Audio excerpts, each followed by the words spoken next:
Hi everybody, I'm Pete Bigelow from Autoblog, out with my colleague Stephen Ewing today. We are test driving the 2015 Nissan Murano right now in the streets of Birmingham, Michigan.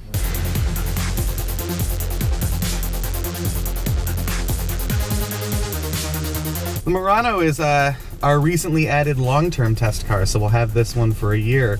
Have to say, I really liked it in the first week or so that I was behind the wheel. Nissan refers to this as their flagship, so it's like this is the best of what Nissan does. If you ask the average person what that flagship is in the Nissan lineup, I don't think many people would say the Murano. You might think Pathfinder, but this actually feels a little more premium to me. Yeah, I would have to agree with that. This, from the outside, almost has like a Mazda-like look.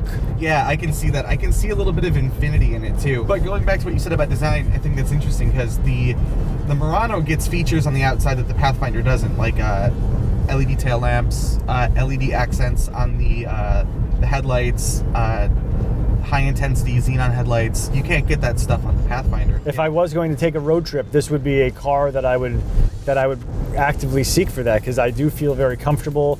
The interior's got a very light, airy feel. Yeah, it's nice and open in here. Yes. I like that. I mean, I don't know if I love this sort of bowling ball treatment with the cream leather, but it's very light, it's very open, it's very airy. The big panoramic sunroof helps, but you know, good sight lines, relatively low belt line. It does generally feel very spacious in here.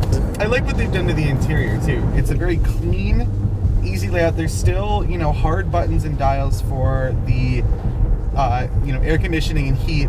Yes. And for things like the heated seats and all that, but then it's all redundant in the touchscreen, which is just prominent in the middle, and it's all relatively easy to use. You can turn on the around view, and then the front and the rear cameras. You can just have that on or off whenever you need it to, and you can, as you press camera. So now I've got the side view and the front.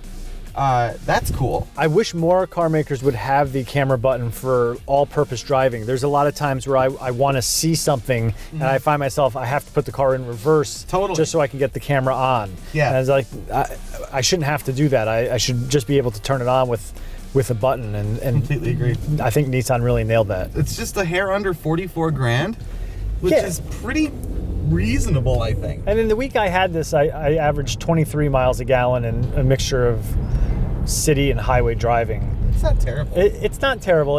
I wish it was a little bit more. Once the engine kind of starts to settle in, and we'll probably see a small bump in fuel economy. Well, I think we should head back to the office. And, excellent. Maybe I'll drive for a little bit.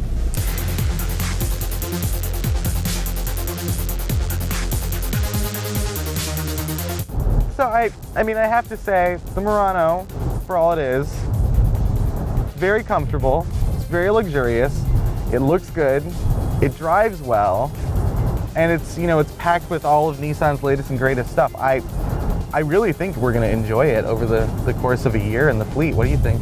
Yeah, I would agree. I think it's a very comfortable car that can function well either for your daily commute or a road trip, so there's a lot of versatility in that. Yeah. I really like the way the infotainment system functions. It's very intuitive and easy to use. And you know, I feel like it's just a very spacious, bright interior, and if you're not looking for anything extraordinary, this is a good all-around luxury feeling car. I think it'll be good to see, you know, how it fares after we get into the hands of everyone on staff and we drive it through all 4 seasons, and we use it as a daily driver, and we take it on road trips, and you know, we do all the sort of things that one would expect out of a Murano. So it's got a busy year ahead of it. Until next time, thanks for watching.